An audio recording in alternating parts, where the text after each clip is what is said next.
Hi everyone! Today we're going to make a horse head. Bye. See you later everyone. Have a good job.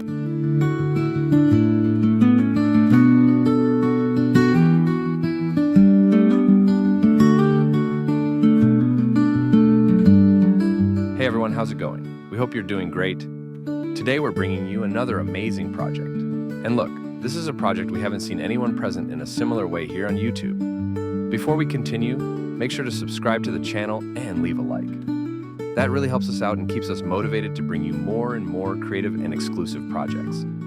So let's get to it. In this video, we're going to make a wooden horse head with a shield, which is not only an incredible decorative piece, but also works as a bottle opener.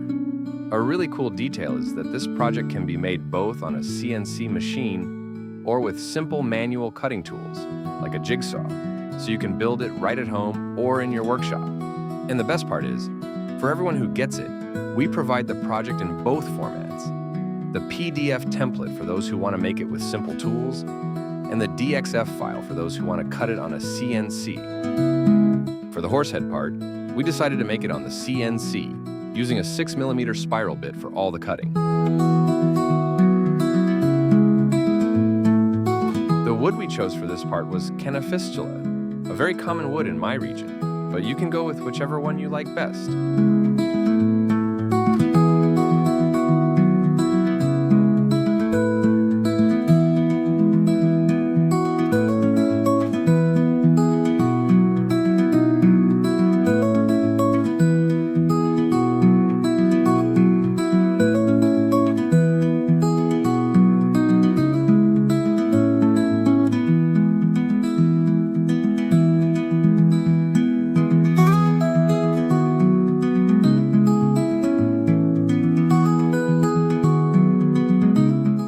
After the cuts, we stacked the pieces together to check the first result.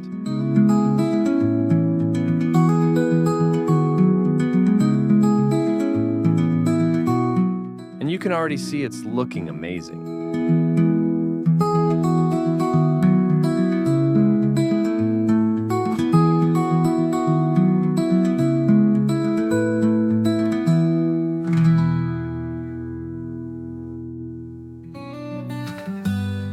Then, with a marker, I outlined the corners I wanted to round over with the router.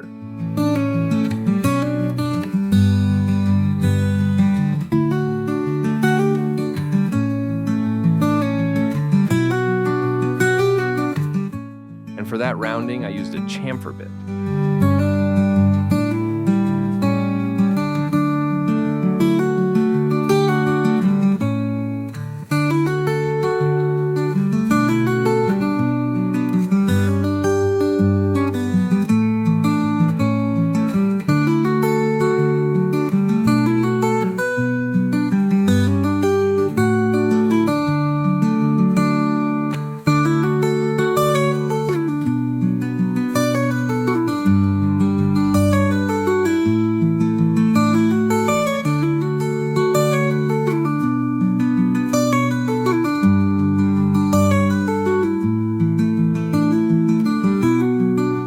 Next, it was time for sanding. I used a random orbital sander with 80 and 220 grit sandpaper for the finish.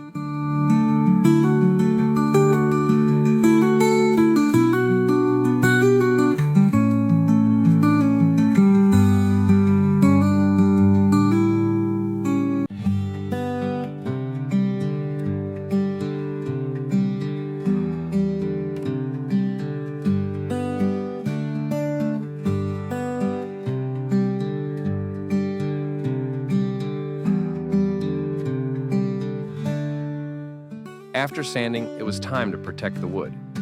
For that, we applied a solvent-based sealer. The sealer not only enhances the natural color of the wood, but also preserves its quality, protecting it for decades. It's important to let the sealer cure for 12 to 24 hours. That's the ideal time for it to properly do its job on the piece. After this curing period, you can sand the pieces again with 320 grit sandpaper to remove any roughness, leaving the surface smooth and ready for the next finishing step. For the shield, I chose to use Peroba Rosa wood. Besides being a noble hardwood, it's also beautiful. And just like Canifistula, it's often found in demolition wood. This type of wood is no longer allowed to be cut, so the only way to get it today is through demolition. And those who know it understand it's worth gold in woodworking when it comes to making projects with it. Not only is it high quality, it's also stunning. For the shield, I had to resaw the pieces I had. From that wood, I was able to make 14 strips, each 5 centimeters wide, just enough for this project.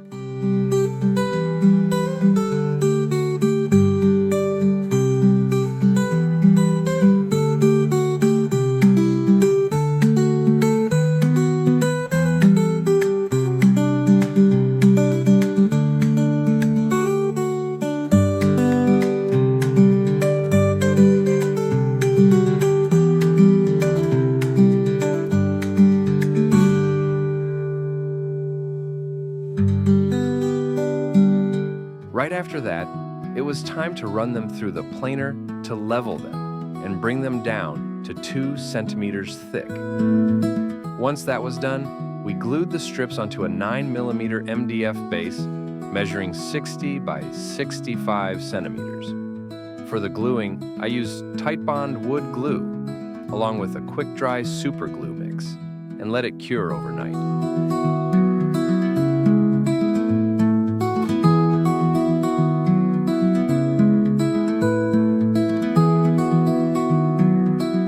After that, I prepared the template for the shield. Since the spindle of our larger CNC was under maintenance, we had to cut the shield manually. That was actually good because it shows that it's completely possible to make this kind of project with hand tools and not just with a CNC.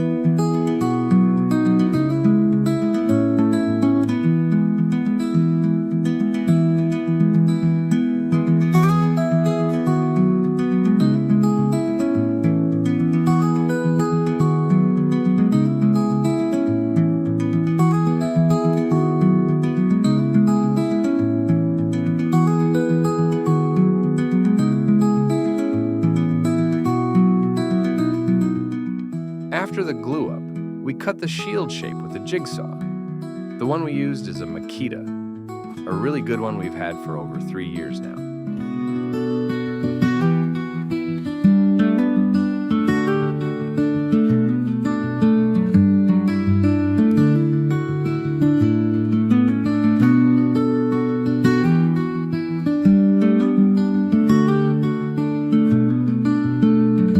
Once the cut was done, I cleaned up all the edges with the sander using 80 grit paper. This step is important because the jigsaw tends to leave small imperfections, since it's not a precision tool.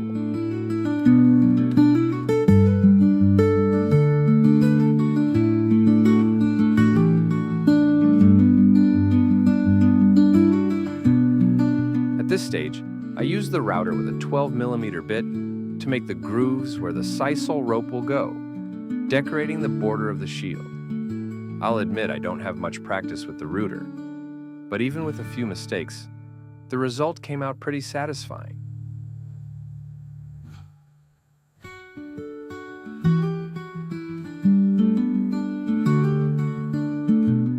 Now it was time to finish the shield. I had started it, but I had to step away for another client's project, so Natalia took over this part.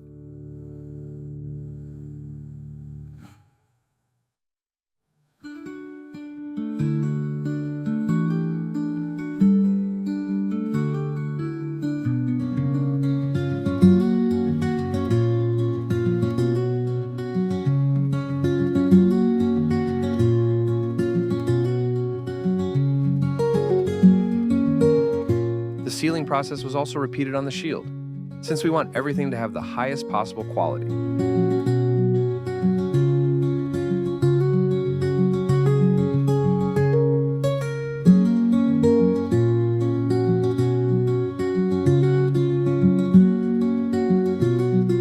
After letting the sealer cure on the piece, we sanded it with 320 grit sandpaper to remove roughness, and then moved on to the final finish with varnish.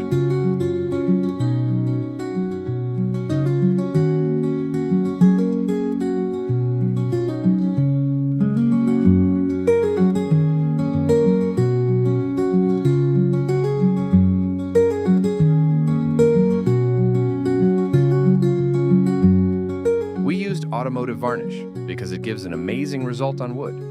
But keep in mind that you can choose the finishing method you prefer. It doesn't have to be the same as ours. Normally, we apply it with a spray gun, but in this case, it was easier to use a brush. We applied it carefully to all the pieces. It's important to let the varnish dry for about 4 hours before handling the pieces.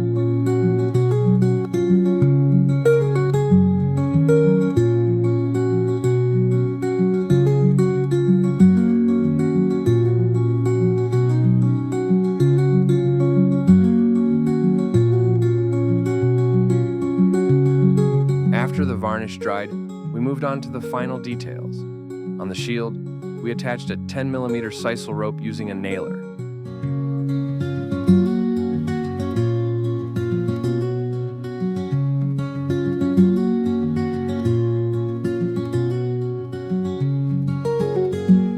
Look at that. You can see how amazing those details turned out. It looks wonderful. The next step was attaching the headpieces. We carefully glued everything with super glue and then screwed it together to ensure it won't come loose over time.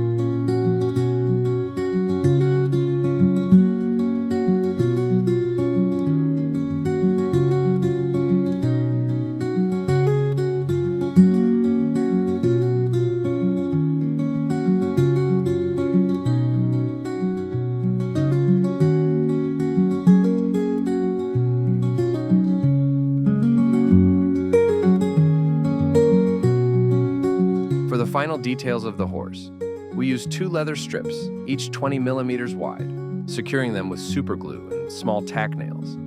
This detail simulates a halter, making the piece richer in detail.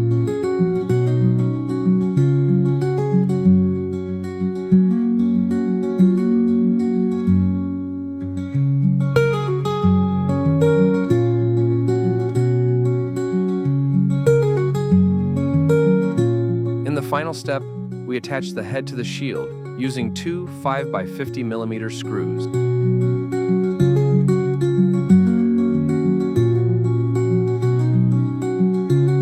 And for the finishing touch, we placed a vintage bottle opener on the horse's forehead.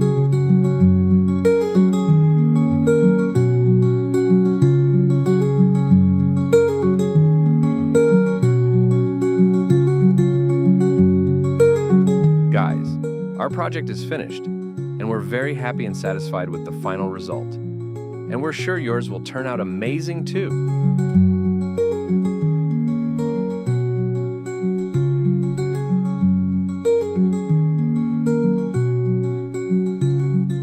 Thank you so much for watching until the end, and don't forget to leave a like, subscribe, and comment down below. A big hug, and see you in the next video.